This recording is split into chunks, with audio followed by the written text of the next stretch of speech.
जन्माद्यस्य यतोन्मयादितरतः अर्थेष्वभिज्ञस्वराट् तेने ब्रह्महृदाय आदिकवये मुह्यन्ति यं सूरयः तेजो वारिमृदां यथा विनिमयो यत्र त्रिसर्गो मृषा धाम्ना स्वेन सदा निरस्तकुहकं सत्यं परं धीमहि सृष्टिस्थित्यप्यहेया नियतिदृशितमो बन्धमोक्षाश्च यस्मात् अस्य स्त्री ब्रह्मरुद्र प्रभृतिसुरनरद्वेषशत्रुआत्मकस्य विष्णोर्व्यस्ताः समस्ताः सकलगुणनिधिः सर्वदोषव्यपेतः पूर्णानन्दाव्ययो यो गुरुरपि परमश्चिन्तयेतं महान्तं धर्मप्रोज्झितकैतवोऽत्र परमः निर्मत्सराणां सतां वेद्यं वास्तवं वस्तुशिवदं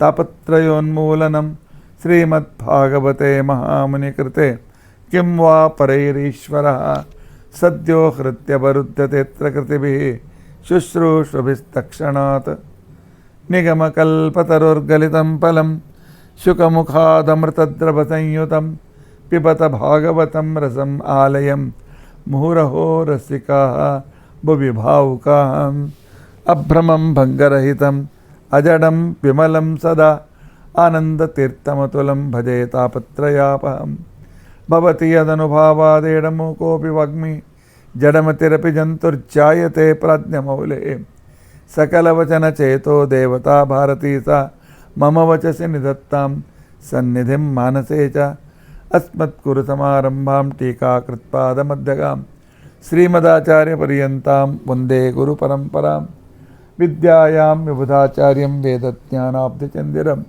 दुर्मतध्वान्तमार्ताण्डं सत्यध्यानमुनिं भजे पञ्चाशद्वर्षपर्यन्तं सततं रामपूजकः श्रीसत्यप्रमोदगुरुराट् भासतां नो हृदम्बरे बन्धुस्त्वं गुरुरिष्टदैवतमिति त्वत्पादपङ्केरुहं प्राप्तं मां परिपालयेति सततं याचे निबद्धाञ्जलिः चित्तं मत्कुणदोषचिन्तनविदो नूनं मनं मा कृताः श्रीसत्यात्मगुरोतु संगरियुगलं हित्वा न मे सद्गतिः यैरहं सुखवत् सम्यक् शिक्षितोऽस्मि कृपालुभिः तान् वन्दे धेनुपाचार्यान् तत्त्वज्ञानार्थसिद्धये श्रीगुरुभ्यो नमः। हरिः ओम हरिः ओम हरिः ओम।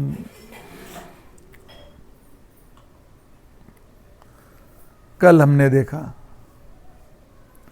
श्री कृष्ण ने दोन अर्जुन वृक्षों को गिराया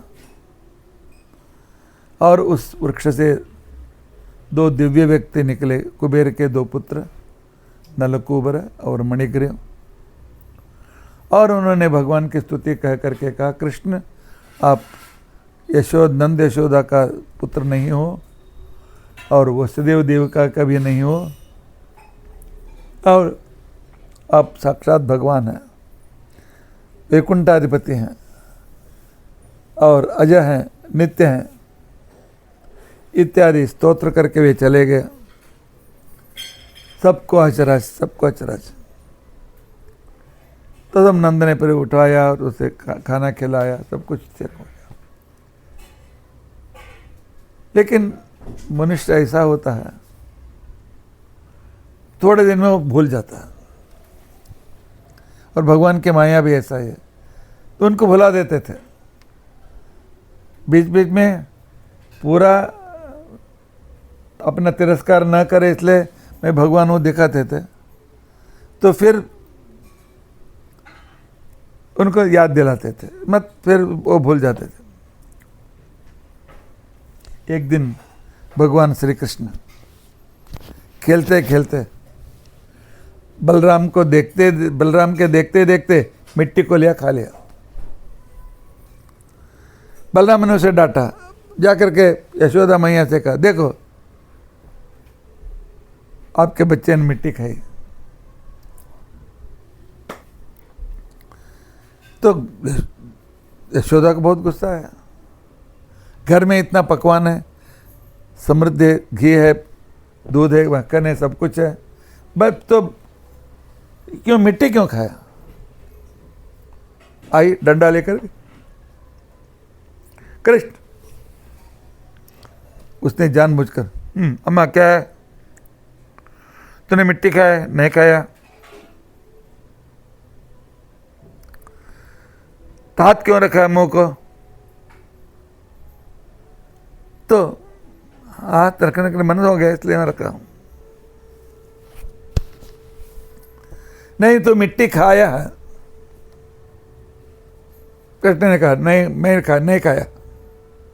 ये सब बाल बाल सब झूठे बोलते हैं। भैया तो पूरा झूठा बोलता है।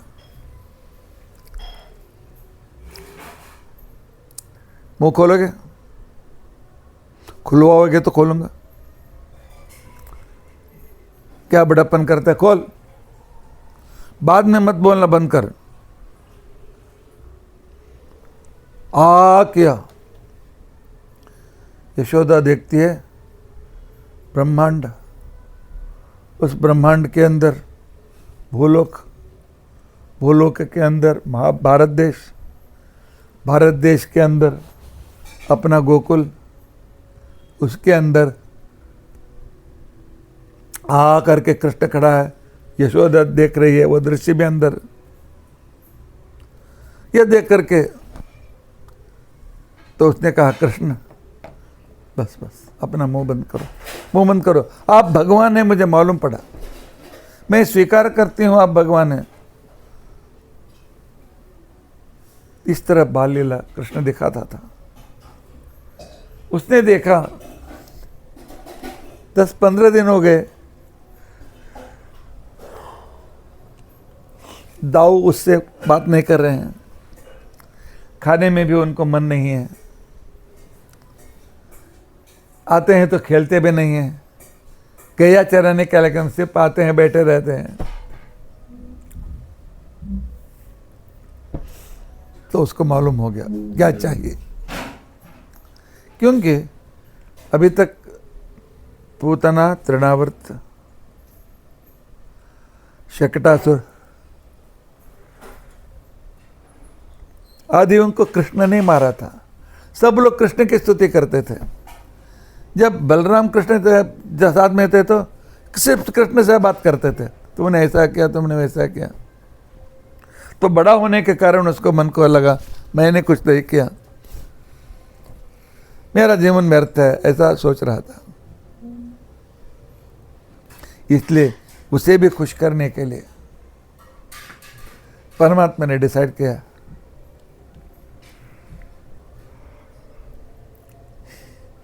मैं ऐसा करता हूं तो बंद करना चाहिए। ऐसा ही दूसरे असुर को भेजा, उसका नाम था प्रलंबासुर। प्रलंबासुर ने देखा एक कृष्ण और बलराम अलग अलग पार्टी बना करके खेल रहे हैं। वह भी एक बालक के रूप में आकर के कृष्ण के पक्ष में, उसका विचार था कृष्ण जब मेरे पास आता है तो मैं उसको मार दूंगा। कृष्ण के पार्टी में आया। उसके आते ही 2 मिनट के बाद कृष्ण ने एक ऐलान किया कि हम सिर्फ खेलेंगे नहीं, शर्त लगा करके खेलेंगे। जो पार्टी हार जाएगी वह पार्टी वाले करके उसको प्रत्येक ने इस पार्टी वालों को अपने कंधे पर बिठाकर वो पर्वत के सामने जो पर्वत दिखाई दे, गोवर्धन दिखाई दे, वहां तक ले जाने का। जो जीते हैं वे उसके कंधे पर बैठेंगे। जानबूझ करके कृष्ण ने अपने पार्टी को हराया। हराने के बाद ये सब अपने कंधे में दूसरों को लेकर के आगे बढ़ना है। प्रलंबासुर ने कहा कृष्ण को तो तब से देखो मेरे पास आ ही नहीं रहा है, अतः पहले को बलराम को मारूंगा तो कम से कम आधा तो काम चल जाएगा। तो उसने बलराम के पास गया और कहा बलराम आप मेरे कंधे पर बैठो।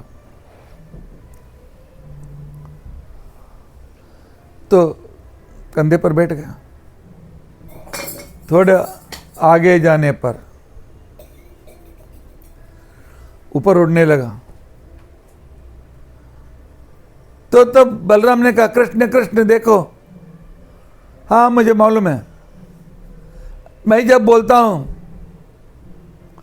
50-2-0, बस 50-2-0 का मतलब क्या? 50-2-0 अर्थात 50 फीट के जाने के बाद 2 मुट्ठी उसके सिर पर मारो, वो 0 हो जाएगा। 50-2-0। तो बलराम ऊपर जाते ही बलराम ने 2 बार उसे सिर पर मारा, सिर फूट गया। वहीं पर तो ढेर हो गया। बलराम ऊपर से आराम से नीचे कूद पड़ा। और उस दिन से सब लोग बलराम की भी स्तुति करने लगे। ओ तुम भी कृष्ण के जैसे तुम हो। अर्थात कृष्ण किसको भैया के साथ कैसे रहना चाहिए, भाई के साथ कैसे रहना चाहिए, सब कुछ पूरे संस्कार को सिखा रहे हैं। भाई भाई में परस्पर प्रेम होना अत्यंत आवश्यक है।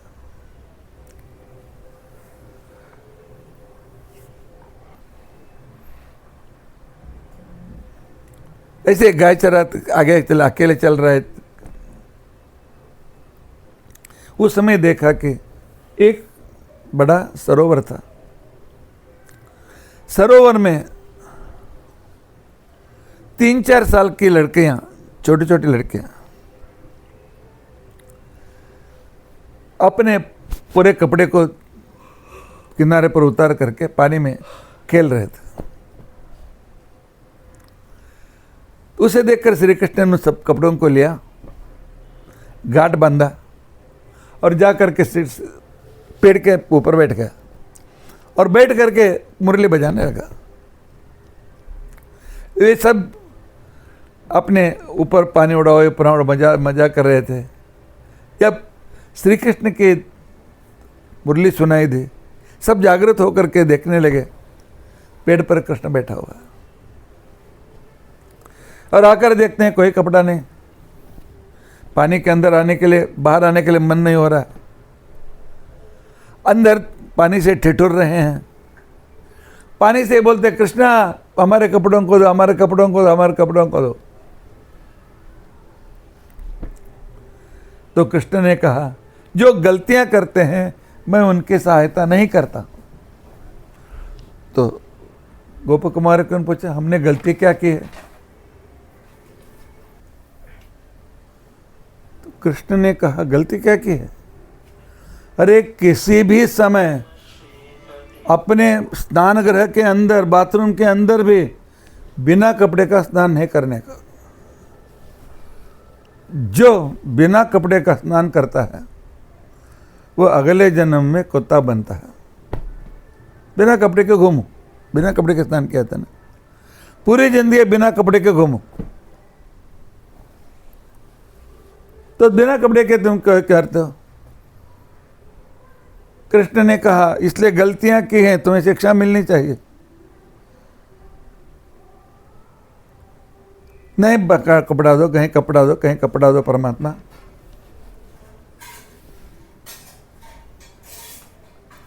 तो कृष्ण ने कहा, नहीं ऐसा ही ऊपर आ जाओ, बाद में कपड़ा दूंगा।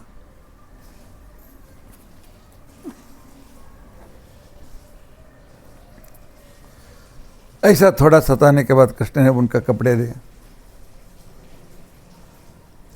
यह क्या कृष्ण ऐसा करा अच्छा है क्या? दूसरे स्त्रियां करते थे, मूत्र गया क्यों? उनको कपड़ा लिया क्यों? और इस तरह करना क्या क्या कभी ठीक है? तो परीक्षित राजा पूछने पर शुकाचार्य जी कहते हैं, इसी को कहते हैं भगवान लीला। जब श्री कृष्ण बाल लीला कर रहा था, 5 साल का था, उस समय गोप कुमार के यहाँ 3-3.5 साल की थी। अरे आर्य से भी छोटे हैं। तब उनके मन आ गया कि हम भगवान कृष्ण से ही, श्री कृष्ण से ही हमारी शादी होनी चाहिए, श्री कृष्ण ही शादी होनी चाहिए। तो उस समय एक दिन गोकुल में भगवान कृष्ण को देखने के लिए पार्वती जी आई थी, और इन लड़कियों ने पार्वती के पास गए, कहा कि हमको कृष्ण को पति बनाना है, अब कोई उपाय बताओ, अर्थात कृष्ण के जैसा ही पति हमको मिलना चाहिए।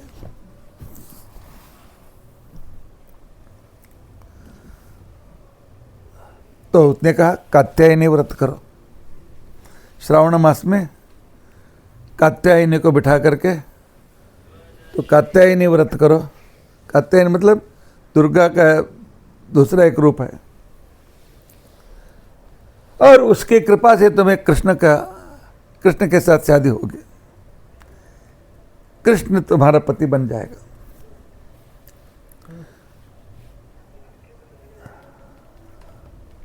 ने कहा कृष्ण तुम्हारा पति बनेगा।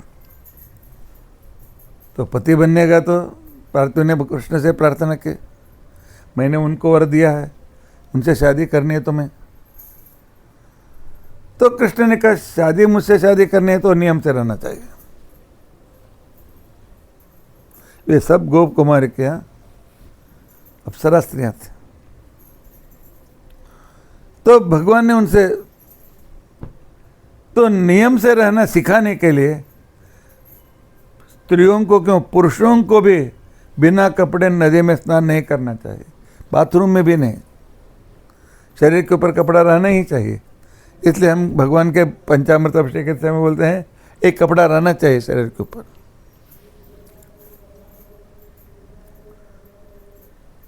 तो बाद में कृष्ण ने 5वें साल में 3-3.5 साल के गोप कुमारियों से शादी की,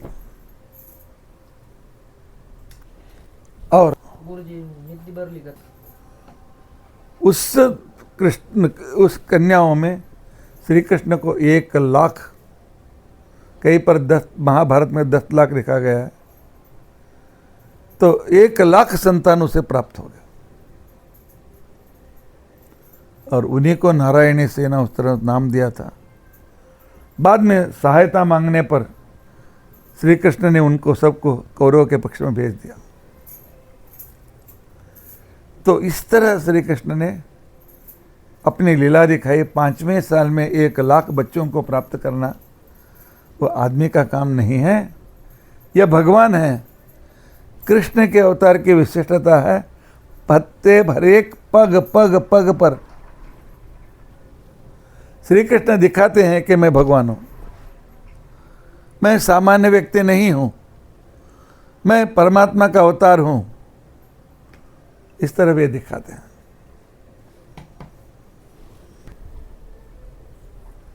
श्री कृष्ण बार बार दिखा दे रहे हैं कि मैं भगवान हूं, मुझे भगवान के रूप में उपासना करो। एक दिन श्री कृष्ण, उसके बीच में क्या क्या, गोकुल में तो सभी झाड़ सूख गए, पक्षियां कम हो गए, क्योंकि ये आकर गोकुल में इन्होंने क्यों किया था, इतने लोग उसको वापर करके सब खत्म। तब श्री कृष्ण ने मन में निश्चय कि इन सब लोगों को वृंदावन को लेकर चले जाए। गोकुल से 5 किलोमीटर दूर यमुना नदी के किनारे। तो उसने पिताजी को पूछा, पिताजी अभी यहाँ पर मन नहीं लग रहा, यहाँ पर कोई नहीं लगा, फल खत्म हो गए, फूल खत्म हो गए, आप लोगों को बहुत कठिनाई हो रही है। तो ऐसे समय में जगह को बदलना अत्यंत आवश्यक रहता। यहाँ से 5 किलोमीटर के ऊपर पास वृंदावन है, अनेक वृक्ष, समृद्ध वृक्ष हैं, नजदीक नदी है, वहां पर अत्यंत सुंदर वातावरण, वहां जाएंगे। नंद ने कहा अच्छा मैं अपने समितियों को पूछ करके देखता हूं, अपने लोगों के कमेटी है, कमेटी में पूछता हूँ। तो गांव वालों को उन्होंने पंचायत बुलाई और कहा कि कृष्ण का मतलब है, अभिप्राय है तो हम वृंदावन को चले जाएंगे। तो कुछ लोग थे, हाँ जैसा कृष्ण बोलता है हम वैसा करेंगे, और कुछ लोग ये घर निकालना उधर बांधना, ये सब कुछ त्रास क्यों? तुम्हारा बच्चा होगा, प्यारा बच्चा, हर बात मानने का नियम ऐसा नहीं है, हम नहीं जाएंगे। क्या घर बार उठा करके दूसरे जगह जाने का खेल की बात है? हम आपके साथ नहीं आएंगे। तो नंद ने कहा कृष्ण सब लोगों का अभिप्राय ऐसा है, अच्छा ठीक है कल वे निकलेंगे, मैं व्यवस्था करूंगा। रात में उसने भेड़ियों को दृष्टि की अपने रोमकूप से, हजारों भेड़ियां गोकुल में घुस गए और बांधे हुए गायों को लेकर बछड़ों को लेकर कला, जो अभी बाहर सोए थे उनको भी लेकर घिसट कर जंगल में चले गए। सब जगह हाहाकार मचने लगा, हा कृष्ण हा कृष्ण हा राम हा कृष्ण हा राम हा कृष्ण। तो बाद में उन्होंने सोचा कृष्ण की बात हमने नहीं मानी, तो इसके लिए सब वृंदावन को आ गए। और वृंदावन में उन्होंने, कृष्ण ने प्लान किया कि एक दूसरे को ध्यान देना चाहिए, इसलिए तो उसने पूरे नगर को अर्धचंद्र आकर बिठाया, अर्थात यहाँ के घर से वृंदावन को देखते तो पूरा वृंदावन दिखाई दे रहा था, सभी सामने ही देखते थे।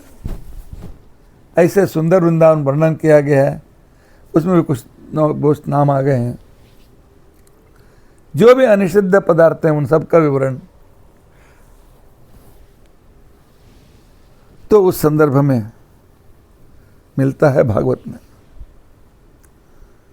एक दिन वृंदावन से दूर एक कालियावन नाम का जंगल था, तो गायों को चराते चराते चराते वहां पहुंच गए। वहां पहुंचने पर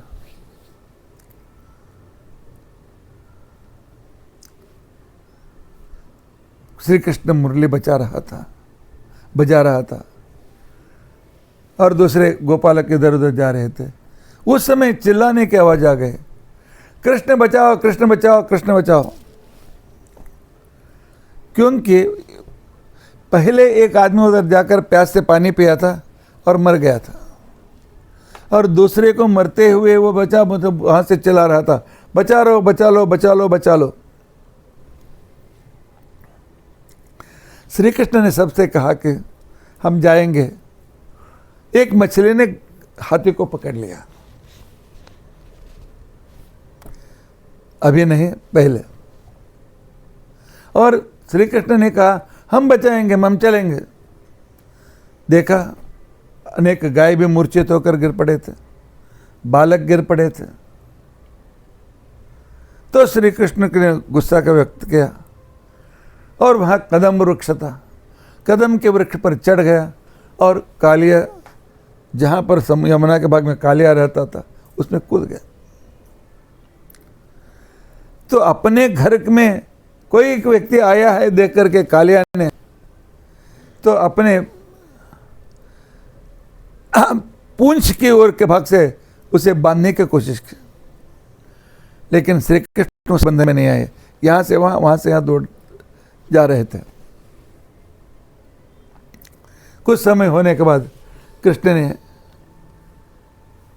तो उनके इसमें बंध गया, ऐसा दिखाई दिया।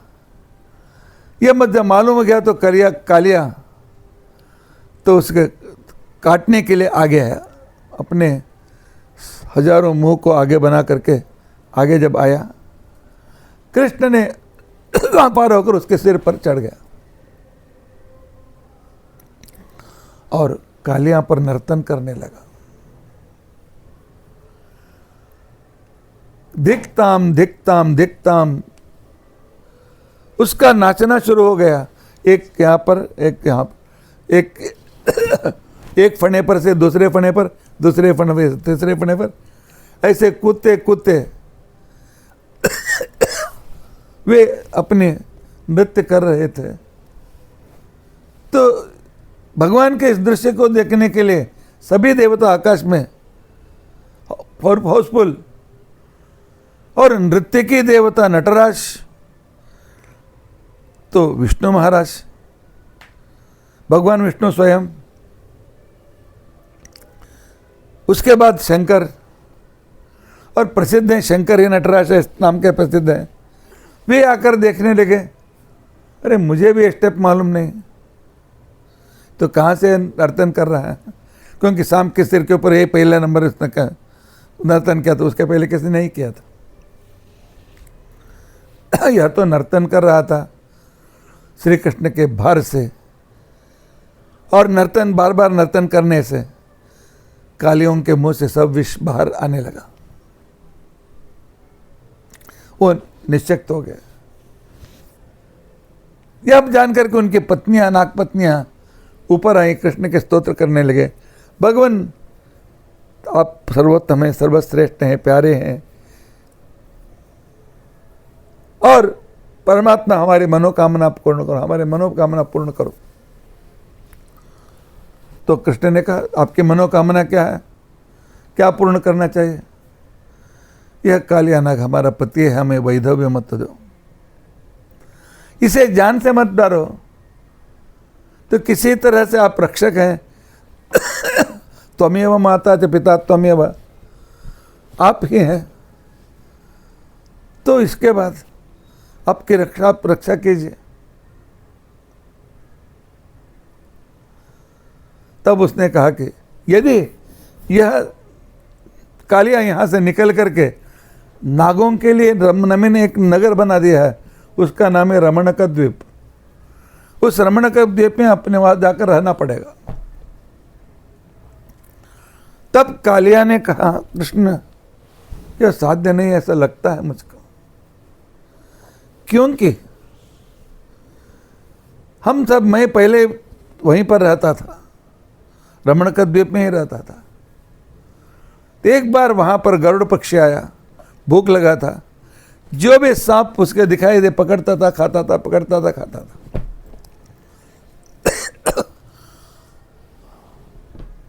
उस समय सभी नागों ने एकत्र आकर के कहा, गरुड़ थोड़े 1 मिनट के लिए ठहरो, आज ही हम सबको खाओगे, अजीर्ण भी होगा, कल से तुम्हें क्या मिलेगा? रोज तुमको खाना चाहिए ना, एक काम करो, दोपहर के 12 बजे रोज आओ, तो आपके लिए जो 8-10 जो जाए तुम इतना सांप हम दे देंगे, खाओ, पानी पियो, चले जाओ। उनका मतलब था कुछ दिन तो अब जिंदा रहेंगे। एक दिन यह कालिया नाग का घर की पाली थी, तो आहार के रूप में होने के लिए, लेकिन यह पक्का निकला, दूसरे सर्प और इसको जो रखा था उनको भी खा लिया, और वहां से वो गायब। गरुड़ आते हुए देखता है कोई भी नहीं है, पूछा तो उसने कहा कि कालिया को रखा था, तो उसने कालिया को पीछा किया। पीछा करने पर तो वह मैं भाग करके यहाँ पर आया, इस कालिया वन के पास के इस पानी में मैं आकर का रहने लगा, क्योंकि यहाँ गरुड़ नहीं आता। तो उसके लिए भी एक कथा है, वह विष स्वीकार नहीं करता।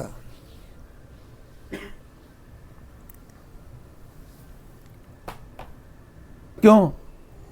एक बार यहाँ पर सौभरी ऋषि संध्या वंदन करने के लिए आए थे, हाथ में उन्होंने अर्घ्य में पानी लिया था, ओम भूर्भुवः स्वः तत्सवितुर्वरेण्यम बोलने वाले थे। तो उसी समय गरुड़ ने सांप को लेकर आकाश मार कर जा रहा था, तो उस सांप ने विष को उगल दिया और इनके हाथ में ही वो आकर के गिरा। इसलिए उनको बहुत गुस्सा आया, शाप दिया, गरुड़ इस एरिया में तुम नहीं आओगे, आओगे तो तुम्हारा सिर 2 भाग होकर के मर जाओगे। इसके गरुड़ नहीं आता है, मैं इसलिए यहाँ रहने के लिए आया हूँ, तो मुझे बाहर जाऊँगा तो गरुड़ मुझे मारेगा और मुझे खा लेगा, खा लेगा।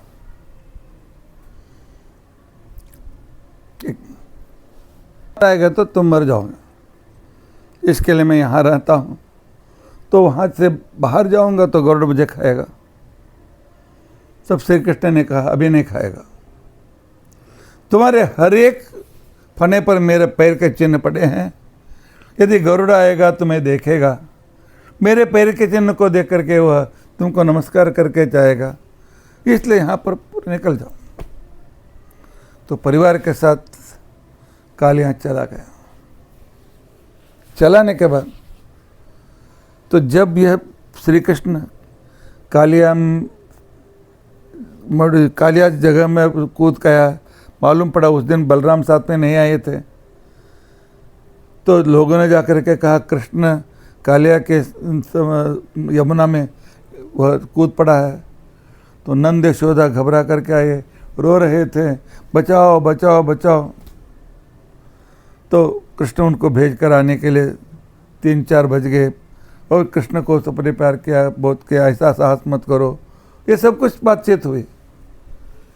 तब तक वह शाम हो गई। बीच में एक थोड़ा जंगल था, तो उन्होंने सोचा तो जंगल में जाना उसका अच्छा नहीं है, तो आज ये जंगल के पास, ये जंगल के अंदर रहेंगे हम सुरक्षित, सुबह अपने घर जाएंगे। रात में जंगल में रहते तो पूरे जंगल को आग लग गया। तब सभी लोग चिल्लाने लगे कृष्ण बचाओ कृष्ण बचाओ कृष्ण बचाओ। तो श्री कृष्ण ने उन्हें बचा लिया। उससे क्या हुआ? कृष्ण सामान्य व्यक्ति नहीं है, असामान्य व्यक्ति है, और तो उस पर भक्ति करना, वो भगवान है। इस तरह सभी गोपिका स्त्री दिन रात परमात्मा से भक्ति करने लगे और रोज प्रार्थना करते थे, परमात्मा आपका सानिध्य मुझे चाहिए, आपका सानिध्य हमें चाहिए, आपके साथ हम रहना चाहते हैं, हमें कुछ भी नहीं चाहिए, आप चाहिए आप चाहिए आप चाहिए। तो इनके इच्छा पूरा करने के लिए श्री कृष्ण ने डिसाइड किया, उस दिन अश्विन शुक्ल पक्ष की पूर्णिमा, शरद पूर्णिमा थी, तो नदी के किनारे दूध के जैसे चांदनी फैली हुई थी। तो उसने एक कदम्ब वृक्ष के पर बैठ करके भगवान ने अपनी मुरली बजाई। इसने तो मुरली बजाई थी और जो जो वे भक्त थे, भक्त स्त्रियां थी, उन सबको कान में सुनाई दिया, कदम्ब वृक्ष के ऊपर बैठा हूं, मेरे पास आओ मेरे पास आओ मेरे पास आओ। तो सभी तरह के गोपिका स्त्री जहां थे वैसे काम छोड़ करके तो भाग करके आई और भगवान की स्तुति करने लगे। और इतना ही नहीं, भगवान की लीलाओं को गाने लगे। गाते गाते जब भगवान के पास आए तो कृष्ण ने कहा क्या हुआ, क्यों आए? रात के 12 बज रहे हैं, क्यों आए तुम लोग? स्त्रियों को ऐसा घूमना अच्छा नहीं है, यह निषिद्ध है, तो आप लोग जाओ। गोपिका स्त्रियों ने कहा नहीं, बुलाया आपने, अभी हमें भेज देते हो, आपके साथ रात दिन हमें कुछ मालूम नहीं पड़ता।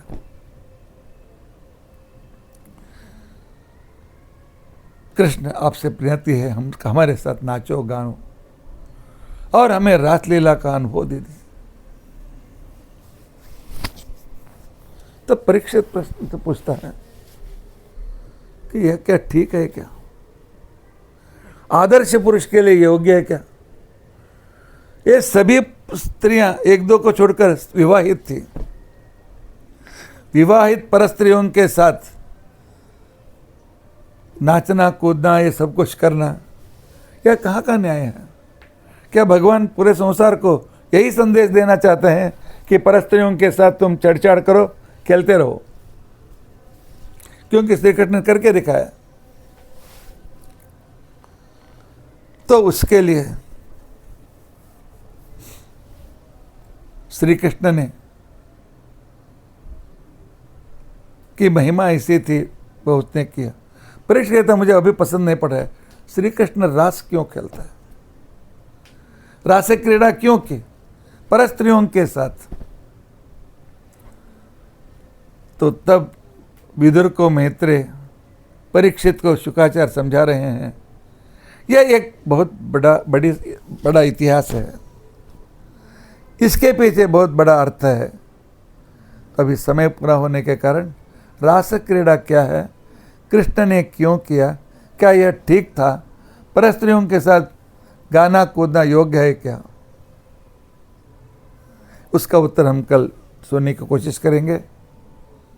इति अध्यकथा प्रसक्ति अक्षयम कर्म यस्मिन् परे स्वर्पितम प्रक्षयम यान्ति दुःखानि अन्नामतः अक्षरो योजर सर्वदेवामृतः कुक्षयम यस्य विश्वं सदाचारिकं प्रीणयामो वासुदेवं देवता मंडलाखंड मंडल। श्रीकृष्णार्पणमस्तु। श्रीकृष्णार्पण।